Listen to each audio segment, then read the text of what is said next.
Good afternoon. Unfortunately, I can't be there. As Jason mentioned, attending A10 meetings on behalf of John Hart.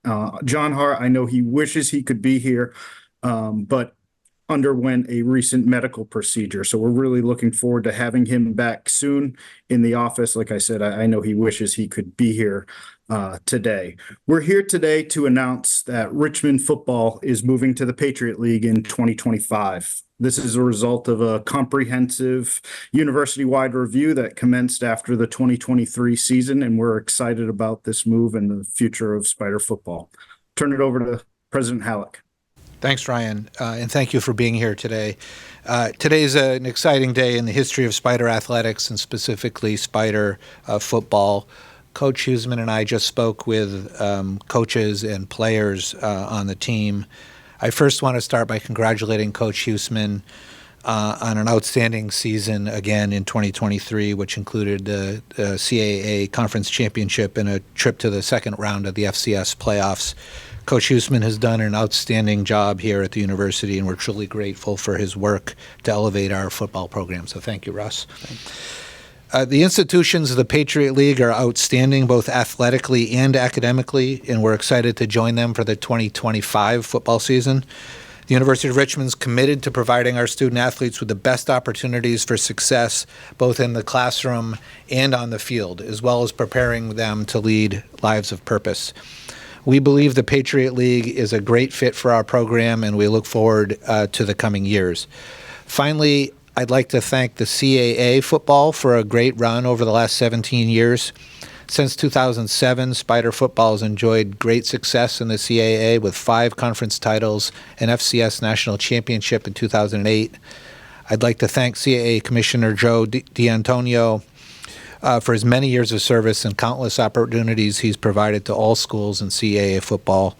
We still have another CAA season upcoming in the fall, and I know Coach Huseman and his team will be playing to win. Coach? Thanks, Kevin. I'll just kind of say what I said to my coaches and my team. We're changing leagues. We're going from the CAA to the Patriot League, but nothing else changes. Our mentality is to win conference championships, to make runs in the playoffs, and to work to win a national championship again for the University of Richmond. So nothing has changed other than the league that we're going to be playing in 2025. And obviously we're excited to play in the CAA in 2024. So kind of what I left it with my team and coaches, and I guess questions just after that. Make sure you speak into the microphone. I have a few. Thank you. President, is name, image, and likeness associated with this move in any way?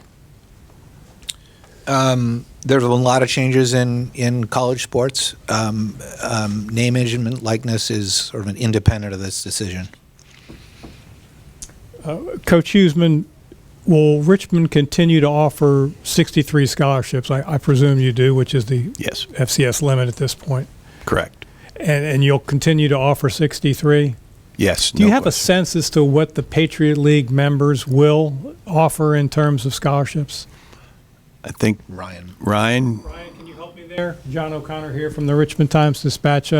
As you move to the Patriot League for football, do you have a sense as to how many scholarships? I wouldn't ask you each of those programs gives out, but in general, what is the scholarship threshold that they use? The Patriot League does not have any rules limiting scholarships beyond NCAA limits. So it's an institutional decision on how many they'd offer, but from our knowledge and our due diligence, we believe most programs offer the full complement of scholarships. Coach, could you address how this might or might not affect Richmond's FCS playoff aspirations in terms of qualification? Oh, well, I mean, if you just look at the past, I mean, the Patriot League has really one bid league. I know they've gotten 2 in the past. And in the CAA's been anywhere from, 2 to 1, I think 1 year maybe 6, but, 2, 3, or 4. But with that being said, I mean, there's 16 teams in the CAA, and there's 7 now with us, 8 in the Patriot League. I hope with Richmond joining, it may move the needle a little bit as far as the playoff in the at-large bids in the Patriot League. But we'll see what happens there. But if you have a really good year and you beat a lot of good people and you don't get the automatic bid, but you have a great year, and they can still get an at-large bid, and they've done it in the past, and hopefully they'll do it again in the future. Do you have any reason to believe that, just say William and Mary, for instance, would follow your lead in this area, or Villanova, or anything along those lines? I'm going to let him handle that one. I don't know of any specific discussion of anybody else joining us right now, but there's been a lot of change in college football. So, I mean, the Patriot League has improved substantially, and as Ryan said, adding the full complement of scholarships, and so I think it's on a real upward trajectory. And with us as an addition, it's be even better and more attractive. How would you anticipate, Mr. President, the fan base and the supporters of the university to react? I hope very positively. I think that I want it known that our commitment to Spider football is unwavering. I'm totally committed and support Coach Huesman. I think he's doing a terrific job. The resources we're providing to the program aren't changing at all. We're fully committed to Spider football. I do wonder that some people even got a question earlier just in this room about, are there do we have the full complement of scholarships? Of course we do, and some people don't realize that. And so I think just being very clear about that communication and reporting is important to that. Coach, you mentioned speaking to your players. How did they react? Well, there are a couple questions that the coaches asked. One was, are we going to keep playing William and Mary? That was one. They talked about redshirting. Can we still redshirt people, and how's that affect it? I think there was a third one there too. Scholarships. Was it? Yeah.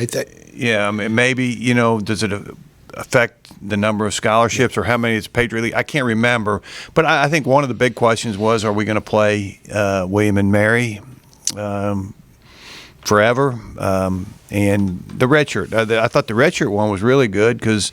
I think that's important, and I've talked about that a lot at the University of Richmond. I think redshirting, recruiting high school players, redshirting them, developing them, bringing them back for their 5th year, all those things are extremely important here, and we want to continue to do that.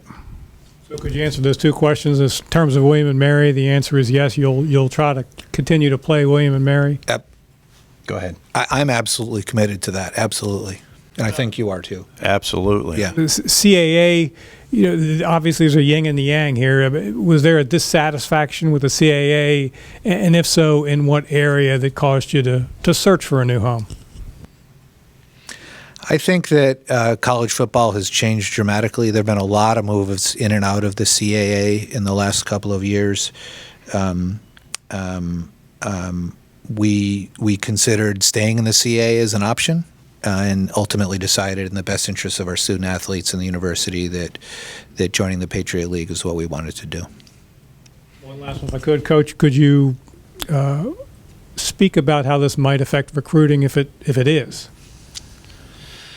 Well, our coaches brought that up, and we've been out recruiting here in the spring and talking to everybody, about the CAA and those types of things. I think. I'm not sure if it'll change it a bunch. I think we'll go out and we sell the University of Richmond. We sell our academic component. We feel like it's the best of both worlds, academics and athletics. So, could it change? again, I don't know. That's something we're going to have to see. And I feel for the coaches because they're heading out right. We're at 12:15 with them, and they probably got a scheduled school stop at 1 o'clock.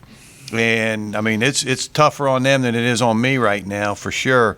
And so they're going to have to, to manage it and let people, obviously know that, it's the University of Richmond, and we got a beautiful place here and a tremendous academic institution, and the facilities are incredible, and we got to sell all those things, and we'll sell the University of Richmond, but being in the Patriot, we'll sell that too. So,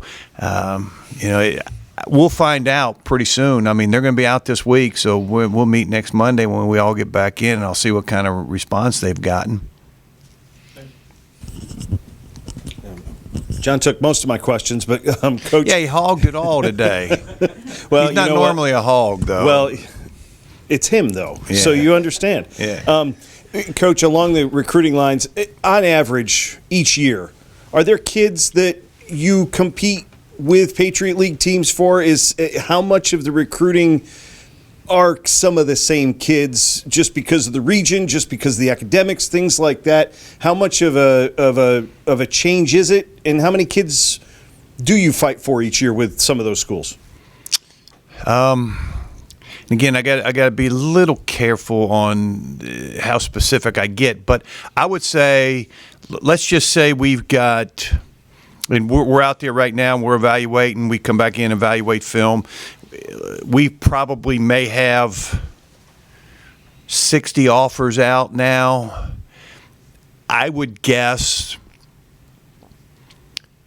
50 of those guys have multiple Patriot League offers.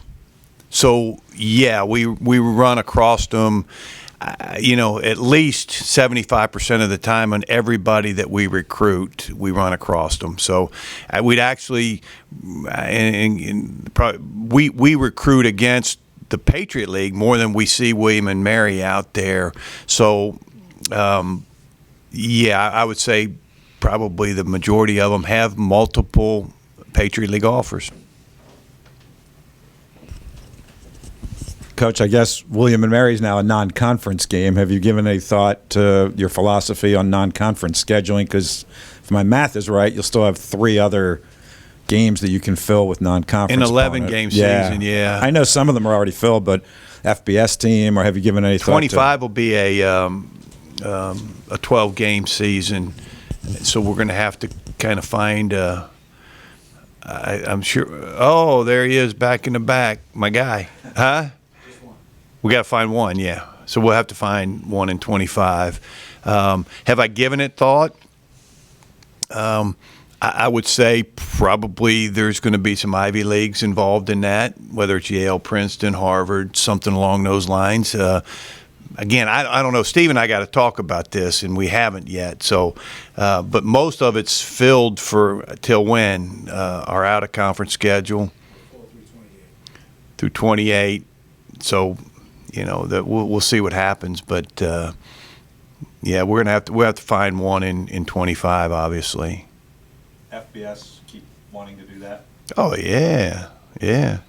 I mean, and the Patriot League play them too. I mean, Holy Cross almost beat Boston College last year, and Fordham, almost beat the year we played them in the playoffs. They should have beat Army, and so they're doing it, and we're going to do. I mean, obviously, we're going to continue to do it because I think that's important for our players, our coaches, everybody to do that. So, and we've got those scheduled out for a while too. So, that's going to be important, no question.